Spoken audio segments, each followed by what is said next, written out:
Hello everyone, in this video, I will show you how to fix Windows 11 update errors when updates get stuck on downloading. First, we will try a quick fix using the Windows Update Troubleshooter. Press the Windows key and open Settings. Then go to System and scroll down to Troubleshoot. Click on Other Troubleshooters. Find Windows Update and click Run next to it. This will let Windows check for problems and fix them automatically. Wait for it to finish and see if your update continues downloading. If that does not work, we will clear the Windows Update cache. Go to the Start menu and type Services and press Enter. This will open the Services window. Look for Windows Update in the list.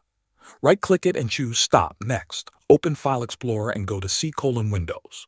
Find the folder called Software Distribution. Open it and delete everything inside. This will remove old update files that might be causing the problem. Go back to the Services window. Right-click Windows Update again and set the startup type to automatic. Then click Start to run the service again. Now try updating Windows 11 again. The download should start normally, and the error should be gone. These two steps usually fix the problem. Thanks for watching.